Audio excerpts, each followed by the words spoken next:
I've been told by everybody up on this roof that they're all off the roof. I am on the roof of exposure 4. Got fire through the roof of the fire building in the entire rear section. Now remember, given the payday, has he been accounted for? Okay. 610B. That was the Mayday. 610B. I'm here. We got a fire. 1.5-story, single-family dwelling. Fire shown from the second floor. Give me a second alarm on this. Coming up to the top floor. I got people hanging out the top floor windows with a baby. Commercial building. A lot of fire, a lot of smoke. Go ahead and strike a third alarm on my orders on this. Got people on the front fire escape here with windows vented below them. We need somebody up there. Yeah, let them know we got a job. I'm pulling up now. Second alarm, I got a 1-story single-family frame. Heavy fire showing from the attic. So we're using all hands. We got one line stretch, fire on the 4th floor. Second line being stretched. Primary searches are underway. Hey, everybody. Welcome back to another episode of Old School. I'm Rick Lasky, along with my best bud, Chief John Salka. And we've got another good topic for you. But before we get to that, John, I know we kind of hinted around. We talked briefly about it before, but I'm not going to let this show go any further time-wise without saying congratulations to my best buddy, the 2022 Tom Brennan Lifetime Achievement Award winner at FDIC. I know you got the Hall of Fame back in 2019, was it? For Firehouse, and long time coming, buddy. But and I know you're like, I can see you shaking your head. I'm like, nah, you know what?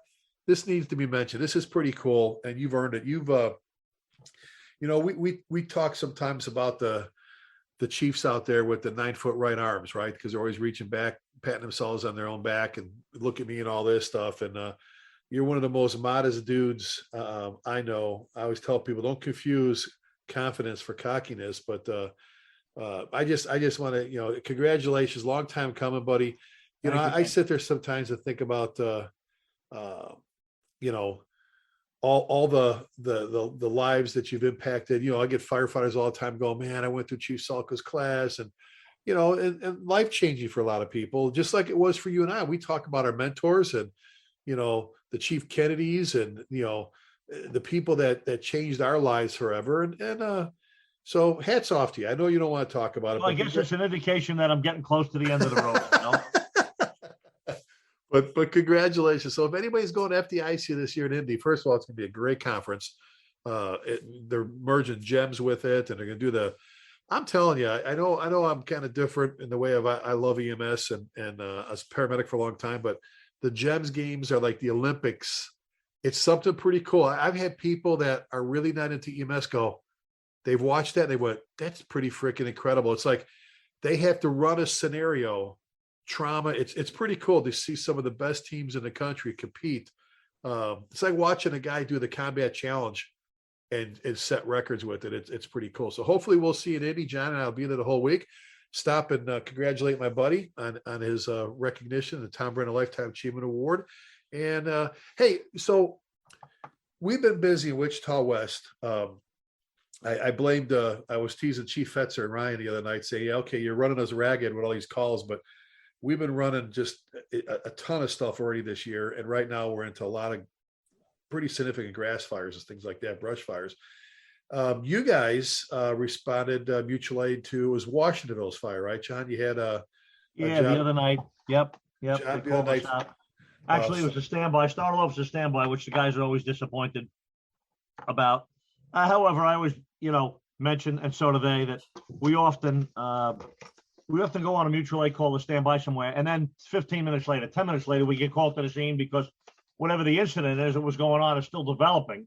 And often we get called, both of the places that we go to standby in now and then, about half of the time we end up at the scene anyway, which is what happened the other night. It was a pretty advanced private dwelling fire. Well, and fatal, wasn't much they could do for the poor gentleman. I guess he was already gone and well gone. But they found him right away. It sounds like, right? As they went through the front door, like you the say. hose line guys, the guys on the first line, stumbled upon him. Yeah. Another one through the front door, like you always talk about, and got inside the front door and boom, had him. But so you guys ran that call. And sadly, civilian lost his life, but the firefighters did an incredible job with the challenges they were faced at that fire. And you've got a great group around you anyway that runs together.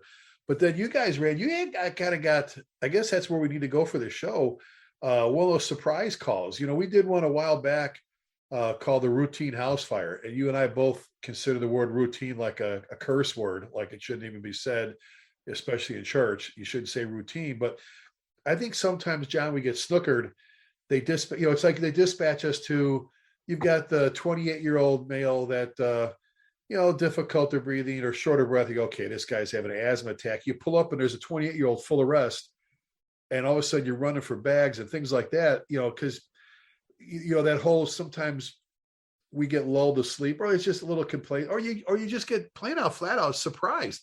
Dispatch does everything they can to gather all the information they need to give you what you need. And you pull up and go, holy shit, this is different than we got. And that's what you guys had the other day, right? Yeah. It started out, again, I was home, pager went off, and it was a report of it was a medical call, basically, for a fall. A male patient, a male victim fell, I think they said 15 feet. I could probably look it up. Fell 15 feet. And no mention of a construction site or anything like that. So, of course, my mind is not racing, but I'm thinking as I'm driving there, well, gee, I wonder what happened. Maybe the guy was trying to clear some snow off his roof. Maybe the guy had a ladder up to fix something or change a light. Who knows what it could be, And it was on a residential street. So I wasn't thinking commercial or anything like that. So now I'm driving up there, of course, and now all of a sudden I turn into the street. There's 2 police cars ahead of me. We're heading up the street. As we get closer and closer, there are trucks, big, gigantic commercial vehicles, and about 5 or 6 concrete, trucks. There's a sign. There's a sign right there. Right. All in a line up the side of the street. We go drive past them, get up to the corner, make the right, drive into the street. The street looks like a construction zone. And sure enough, it is. There's one of the empty lots there. They're building building something. So they have the hole's been excavated, and the forms are up for the foundation. To pour a foundation. And I just followed the cops right in, and before you know, it's exposure 2 side with we call it 2. You'd say B, and so now they're looking down into the hole. So this foundation is, let's say it's a 10-foot hole. Gigantic hole, the size of a half of a football field, and all the forms are set up inside this hole, right? With all the walls of the foundation that are going to be there. And this guy fell. He was standing on top of the forms, and he fell off that all the way down to the bottom of the hole. And he's not pinned, but he's sort of laying sideways between the forms. His back is against the forms that he fell off of. Is this, John? Is this like the forms for the foundation they're going to pour? Right. For a basement? Right. Okay. Right. So he fell into that. You can't call it a hole, really. It's the area between the forms that are down to the bottom, and where he was laying with his back against the forms, his front was facing the dirt, and the dirt was, the edge of the hole. We're all standing up at the top of the edge of the hole now, looking down. My rescue rig arrives. I get a couple guys down there. 66-year-old male, conscious, breathing, but in pain and sort of semi-conscious. One of the other workers was down there with him. Language barrier, spoke only Spanish. Make a long story short, a lot of stuff happened, but a lot of stuff didn't happen. I immediately realized we were going to need more people. We only had 3 guys on the rescue. One of them was out at the rig, and he was shuttling, equipment as we needed it, moving the rig around, making room for the ambulance, et cetera, et cetera. So I called back to dispatch and told them resound for all available manpower and get my ladder truck up here. And I'm thinking, it's at least 10, 12 feet down into the hole. There was no portable ladders around anywhere. We're going to get this guy up once we package him. So they start looking at getting a collar on him and cutting his coat open. It was very cold. And I got to tell you, to jump ahead, nobody ever really arrived. We did end up with one guy, I think, from what I heard. One guy down at the firehouse called on a portable, said, I'm down here, 189, which is the ladder truck. I said, yeah, bring it up, Scott. And eventually he did show up. By the time he pulled into the street, he had to back out. We had the victim in the ambulance already. So my point was, in the volunteer fire service, this is a whole separate issue. This is a confined safe discussion. This is a medical discussion, but this is also a staffing discussion and a volunteer firefighter staffing and recruitment discussion, because here we are in the middle of the daytime. I put a second call out for all available manpower to the scene, and basically one guy responded to that. But John, think about it though, too. Okay, so I always talk about both of us having been career guys as well as volunteers. And especially for you, you'd leave the Bronx. I always joked about you had the Sears Roebuck Fire Department. You know, you hold a finger up in the air and your aide has the world coming to you. And then you would drive home and the pager goes off. And now, like you say, you're going, give me all manpower and you get one person. So you got to be thinking on both fronts. So there's even career departments, John, that show up with minimum staffing and don't maybe have the equipment or with them or whatever to initiate the rescue. But what were some of the challenges you were looking at from the onset to get this guy out of there? Well, the first problem was the language barrier, which conveniently and quite accidentally worked out well. One of the sergeants, one of the police officers there, a Spanish-speaking police officer, he stepped right in. He started talking to the guy, talking to the other workers who were also Spanish, Spanish-speaking. So we got his name right away and how old he was, and et cetera, et cetera. So that worked out good. The other one was we needed more people down there, and specifically, we had to send down two of the local construction workers that were there. I pointed to them, you and you down there, get down there right now. So here I am deploying construction workers down there to help lift this guy up so we could get the backboard under him. So my guys could continue packaging him, and they went down. They were very, for lack of a better term, very obedient. They went right down. They looked at me like, okay, and. Well, could you imagine though, and as luck would have it, like you said, with the language barrier was solved pretty quick. Pull up on this call a little bit before that, before any of the forms are in place.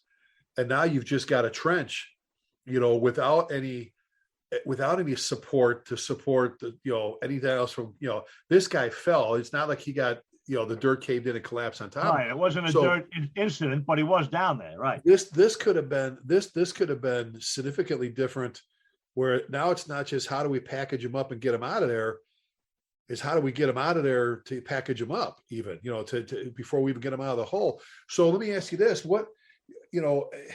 Orange County is a big county there.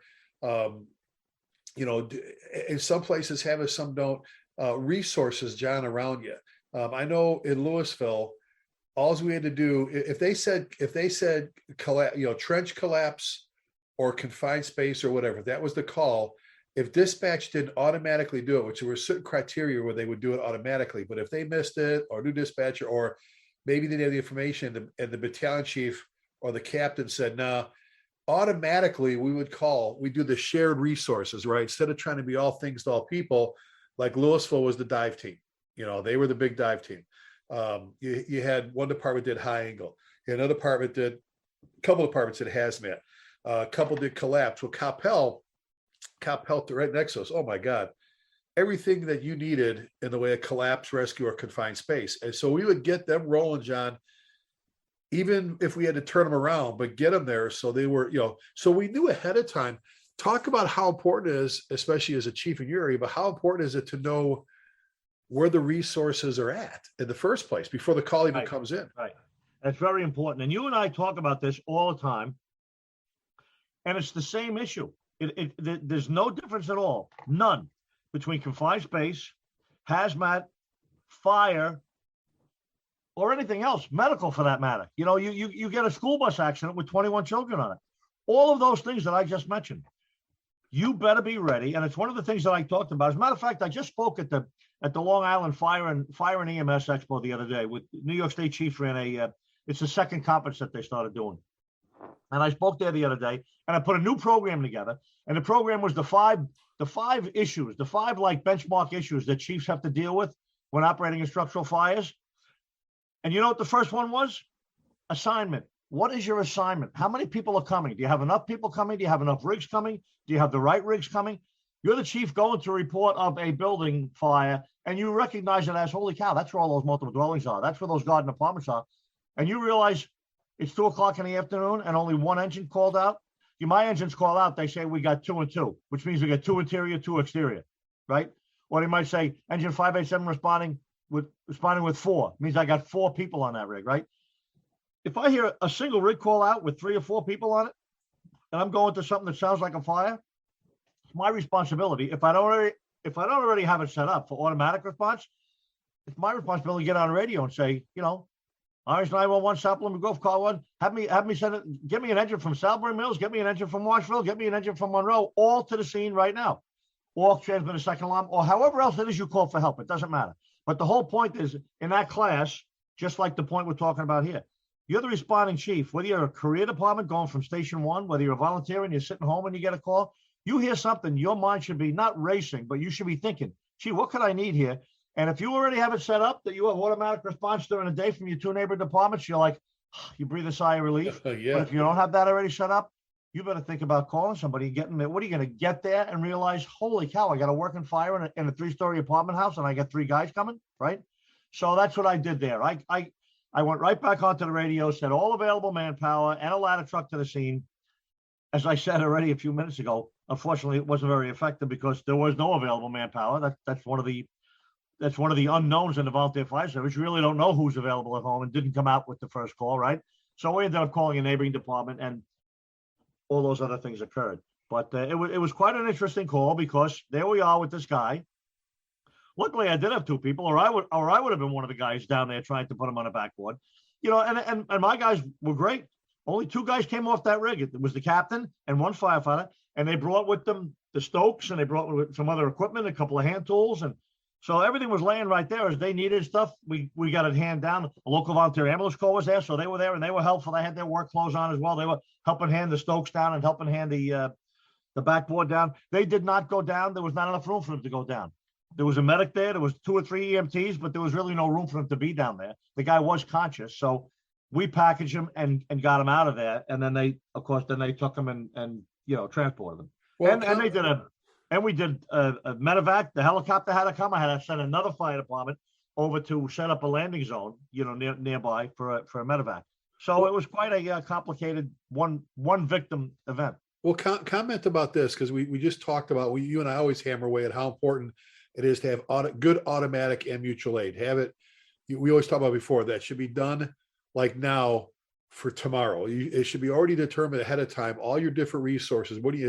Is it tankers or tenders? What do you call them? If I need water, where am I getting that from? Is it more ladder truck, more people? All this different stuff we talked about. More ambulances. If it was a bus accident, where am I getting the mass casualty unit? Blah, blah, blah, all that different stuff. But also touch, because you and I are big believers and big proponents of good, strong, confident command. Somebody that takes charge, not some screaming maniac that we've talked about before. But here's another incident, John, that we thought was just like you said it perfectly. I think that should be the title of our show. Yeah, we thought it was just a routine, or just thought we were just going on a medical run. You get a medical run for a fall. How many of those do we get? Fell off a ladder, fell off this, whatever, and you pull up and this guy's, in this confined space, almost a trench, this where they're getting ready to pour the foundation. And you're like, okay, how are we going to get him out of here? He's busted up pretty good. All this is on and so forth. Now you got everybody showing up and some experience, some maybe without a lot of experience, but with good intentions. And we know what that can do sometimes. And the adrenaline of just, all right, this is no longer just a fall. What are some of the important things that you look for if you weren't running this, if this is one of your other chiefs, or if you're in the Bronx, one of your chiefs, what would you be looking for in the way of the personality, attitude, and presence of that incident commander at an incident like this to keep anybody else from getting hurt? Right. And I'll tell you another thing I did. Obviously, the cops get there. The cops are in uniform. EMS gets there. Even though our EMS generally are all volunteers, they all wear uniforms because they work shifts. Even though they're volunteers, they work a 12-hour shift or whatever. So they roll in. They're in their EMS attire, right? I'm in the clothes that I'm wearing now. I got a flannel shirt on with a brown vest and a pair of blue jeans, and my jacket on. So I realized very quickly that this was going to be a much bigger event than a little EMS call, and I'm not minimizing EMS.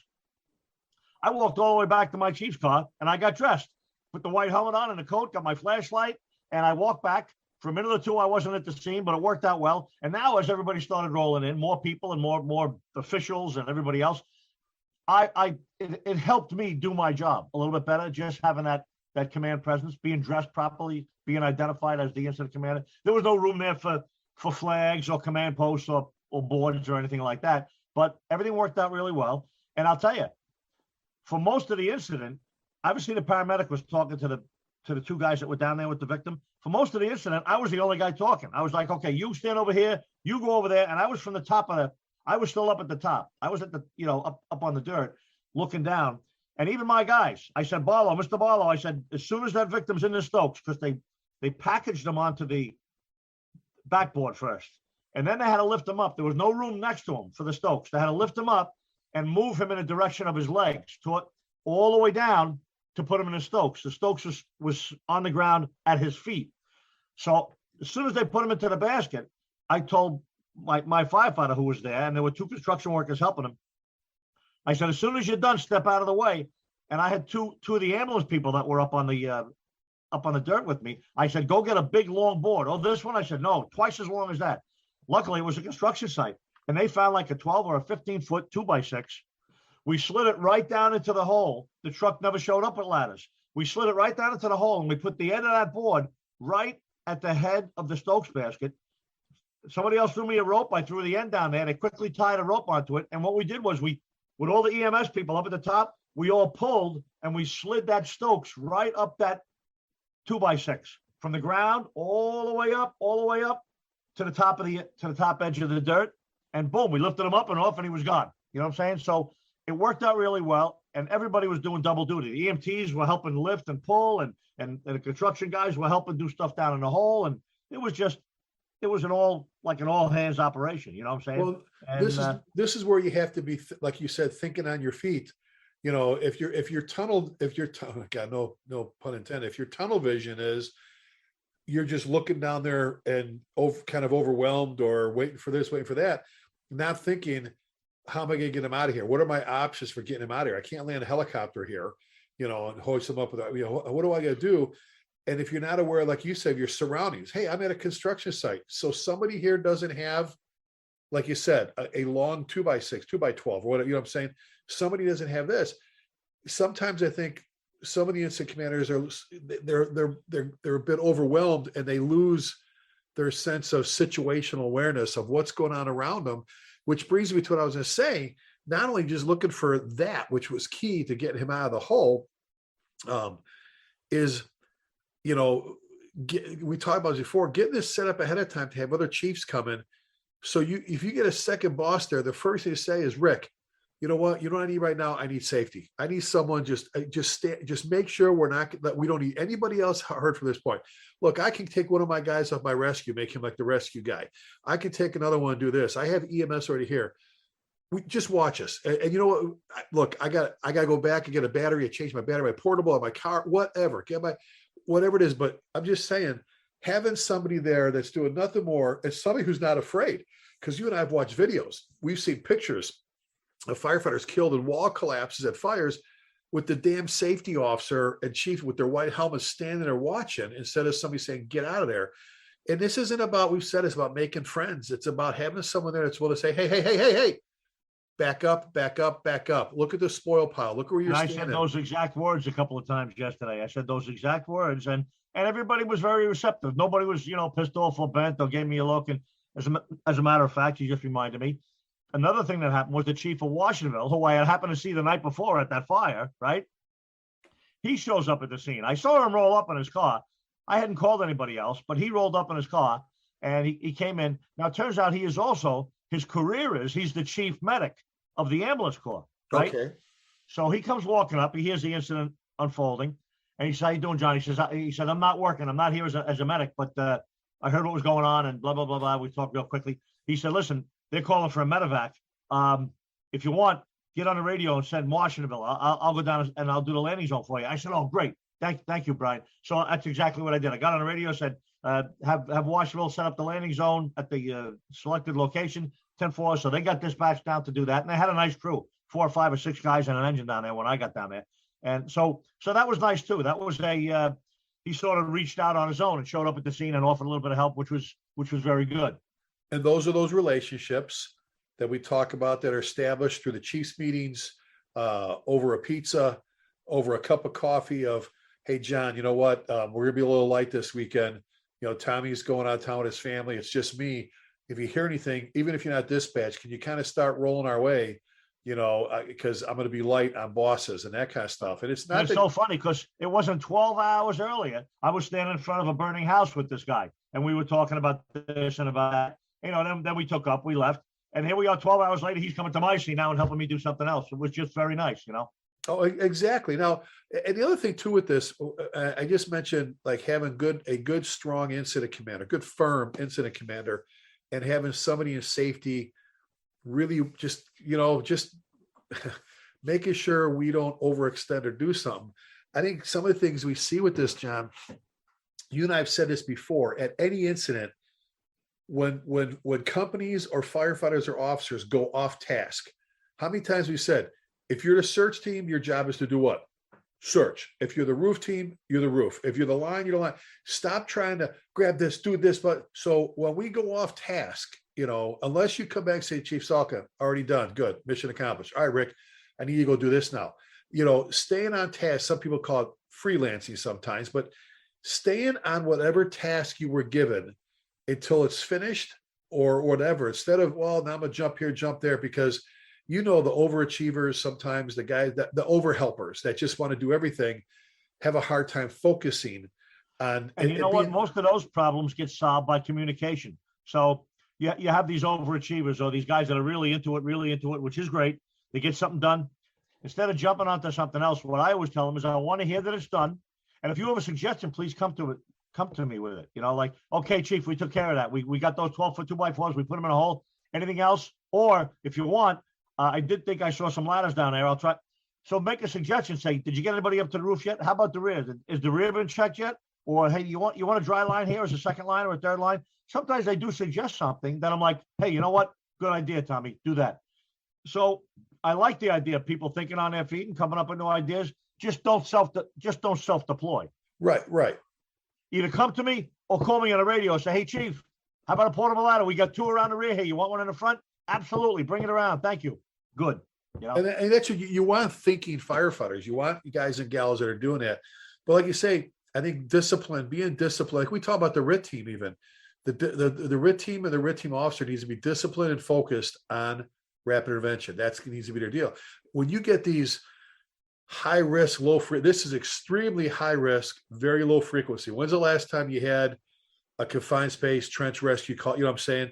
And we may never have another one. Right. Yeah, exactly. Some people, for the high risk, low frequencies, even more so when we're not familiar with it, or it's those career makers or guys, whatever, safety should be paramount no matter what, because we get guys hurt doing all kinds of things. But having that now, I want to go back to something. I made a note to this, and it just came back to my head again. When you talked about you're in a residential area, hey, we're going to a fall, you turn the corner, I see construction trucks, I see like 5 cement trucks, this. So this goes back to what you and I said about when you're in your personal car, your Valley Chief's car, in your engine, going to the grocery store, come back from ES run, paying attention to what's going on in your town or your surroundings. Hey, they're doing road construction out on, whatever highway or whatever road. Okay, what are they doing? How many times we've been sitting at a stoplight, you look to your right and you see them down in a trench, or you see them with the backhoe dragging the forms, the big steel forms, as they're putting the pipe together. There's times you go, when they bump out the fall, and you go, the fall, First of Main. Hey guys, keep your heads up, because I drove by it on the way to work this morning, way to the firehouse, or on the way home from the grocery store, and there's all kinds of, they got the whole street tore up there. You know what I'm saying? You say it all the time about being aware. We've talked about going on the EMS runs and looking around the house and go, how would I stretch a line in here, or on a CO call or something like that? Seeing a dumpster in front of a commercial building, pulling over and going inside, hey, can we take a look? Oh yeah, we're overhauling, or we're remodeling. Yeah, look at the ceilings wide open, so on and so forth. Same is I think sometimes we overlook that. We shit, traffic was backed up about 3 miles for construction. All right, I'm in the fire department. What are they doing? Because if somebody, say a construction worker, gets hit by a car, somebody falls into a trench, into where they're getting ready to pour a foundation. So speak to me about that, John, about how important it is to know what's going on in your Still district or in your town. And they're very good about it around here. This town in this county, about also you'll get a page, a chief's page saying, be advised, Route 208 will be closed from this street to that street from noon until 1 p.m. for construction. Then they'll at least let you know, which is good. So somebody's paying attention to what's going on. And now then I'll send something out to my fire department page saying to all members be advised, 208 will be closed for construction. I repeat the exact thing. Then Now guys know not to respond down 2-way with their personal vehicles that are going to be stuck in traffic or they'll never get to the firehouse in time. So those are all things that should be set up on a wider scale, not just within the department, but not just the dispatcher, but everybody should know that. Like if the town is doing something, the village is doing something, the county, they should notify. And I always told them, let the fire department know. You let the cops know, let the fire department know. Well, and forget that this was at a construction site. We get surprised by some high angle jobs. We get surprised. We talk about machinery. You go somewhere for this or someone, you end up with someone with their hand caught in the machine or whatever.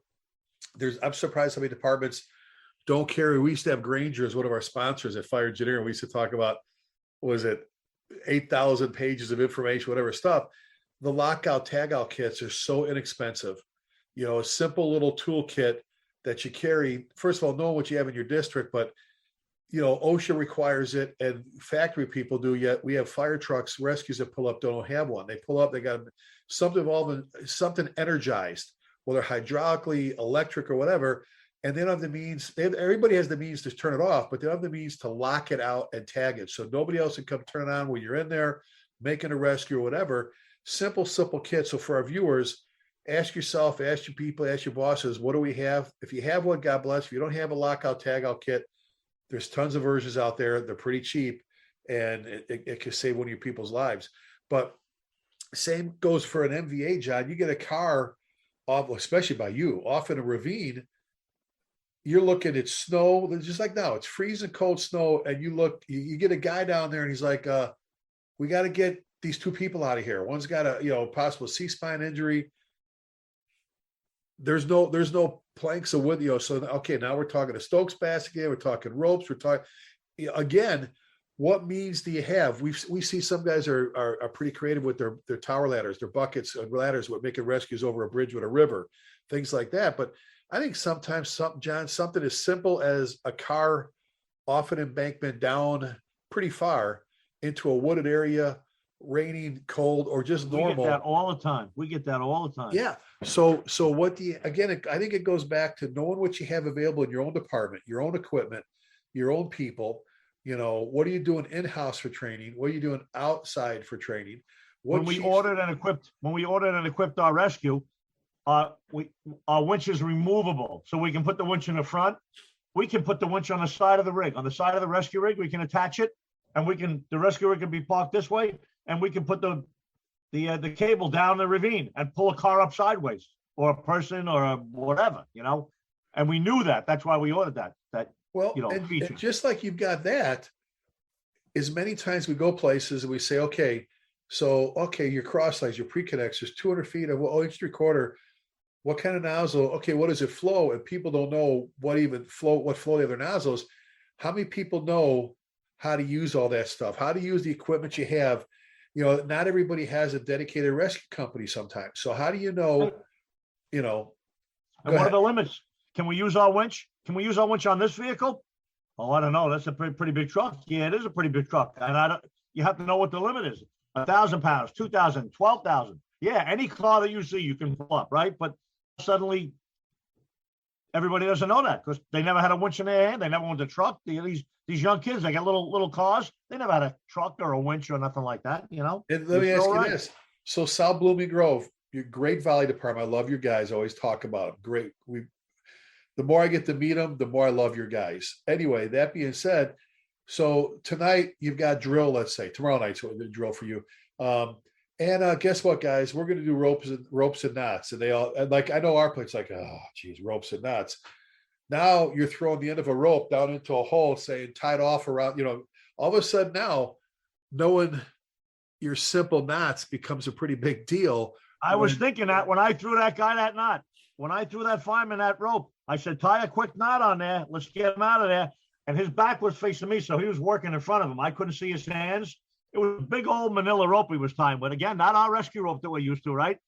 And he made a nice knot very quickly. I don't know what he made, but I'm going to bring that up tomorrow night. That's another little specialty thing that got done last night. We had to use the wood. We had to tie a knot. We had to use a backboard. We had to use a Stokes. They did a lot of stuff. They used like 5 different things for that one little operation, Oh, exactly. So it goes back to the basics. And you know what? I was never a big one on, same thing. I'm like, really? Can't you just give me a saw or a hook or a Halligan? Let's go do that. Really, we're going to do knots today?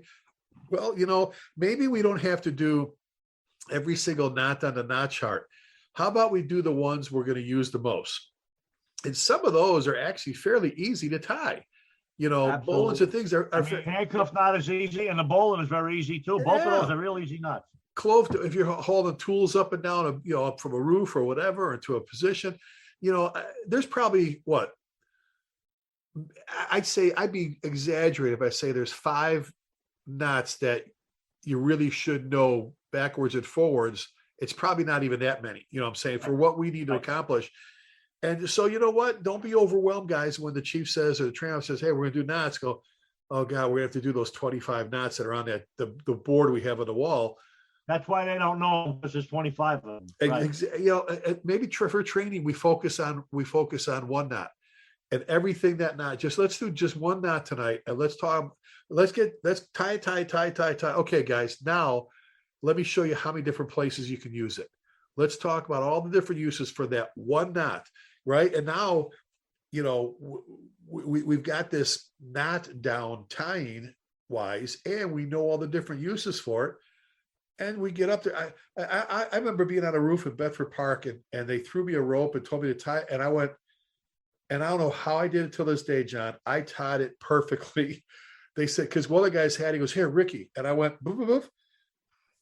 And I'm like, I don't even know how I did that. I swear to God, till this day, I don't know how I did that. But I guess repetition, I guess muscle memory, when we talk about it, comes into play and helps with that stuff. So, hey, we talked about responding to runs and being surprised, whether that's a trench confined space, a collapsed issue, lockout, tagout, or machinery type issue, high angle, a motor vehicle accident that's between 2 concrete pillars, whatever. There's 100 examples we give. We talked about having your automatic and mutual aid set up ahead of time and knowing where your resources are. I think there's departments out there that bought rescue jacks, they bought all kinds of stuff, and maybe they forgot to tell their neighbors. They got a grant, or it was like 8 months ago, and everybody forgot because, did they just get, oh yeah, they got that Firehouse Subs gave them that grant I forgot all about them. Like you said, if you don't have bosses showing up, kind of rolling that way. Hey, John, I know I'm not here, but do you need me? Yeah. Put your stuff on. Come here. Those relationships, like you said, start ahead of time. So know where your assets are, your specialty teams, your equipment, who's doing the training, both in and out of house. What do you have for a command system, a good safety officer, the discipline that you need and staying on task to keep guys from getting hurt. That comes along with pacing yourself. Some of these guys, John, will work themselves into heat exhaustion. They'll work themselves to the point where they can't work anymore because they haven't learned how to figure out their pace, right? They haven't figured out how to, to work good, steady, and hard without wearing themselves out, So, and last thing we talked about, know your area, pay attention. Traffic got all boogered up because they did this, but what was going on? So you can maybe eliminate some of the surprises, because this was just a fall call, right? This was just. Absolutely. And I had no idea there was something going on up there. It was a single lot that they were doing construction on. Last time I drove through there was nothing, Any advice for, I'll take a spin here. You're not in the Bronx anymore. You're home. You drove home from the city, and you asked South Boomer Grove, your chief, your volunteer department. What if you had you got together with your fellow wizards at your chiefs meeting, and they you brought up a point to make, what would you, if they said, John, what would be the lessons learned from the incident you just had that would help us, we're your neighbors? I got to tell you, without blowing smoke, it went really well yesterday. I was very happy with it. By the time I left, I'm sure there's a couple of things we could have done maybe differently or better. I was very satisfied with the way everything happened. It was just a couple of us, and not just us, but every other agency everybody integrated and worked together. We didn't have a single snafu in the whole operation between the EMS people and the construction people. Everybody was very helpful. A couple of times I almost got a little crowded there. I almost was ready to go, you, and you, out to the street. You're blocking the area. But I didn't, and I ended up not doing it. That ended up being 2 of the guys that went and got the big, long board for me when I needed it. You know what I'm saying? So it really went well, and that point I made earlier is really important. Make sure you get enough help. You can't do anything without help. Nothing. You can't do anything without enough help there. You always got to call for more help. Yep. Well, like you said, and I mentioned before, you just mentioned again, that command and control, man. And in the absence of command and control, it's like like I always say before, it's like a bag of marbles hitting the ground and going in 1,000 different directions. So One thing I got no problem with is command and control. and that's why your guys love working for you, and all the guys I know love working for you. So, hey, another good topic, buddy. We got FDIC right around the corner. Can't wait for Indy. Can't wait for Indy. Can't wait to see your whole family when they come into town. Yeah, it's gonna be fun. It's gonna be fun. That'll be nice. I can't wait to give Colleen a hug and see Dawn and everybody else. But hey, if they want to get a hold of you for a class or to ask you a question or whatever, what's the best email? Chief John Salka at gmail.com. And I'm Chief Lasky at gmail.com. And we appreciate you hanging with us for another episode of Old School. Make sure you tune in the third Wednesday of every month for our Hump Day Hangout that John and I do with our good friend and my co-host in that show, Chief Terry McGrath from Louisville, Texas, Chief Scott Thompson from the Colony, and the boss, Chief Bobby Halton. There's always some great podcasts. We also do the Command Post, another show we do for fire engineering. So some great stuff coming up. So, hey, we always end all of our shows with this very important phrase, and that's and our desire for you is to please keep the men and women in our armed forces in your thoughts and prayers. And remember, never forgetting means never forgetting. Thanks for listening. God bless you, and we'll see you next time.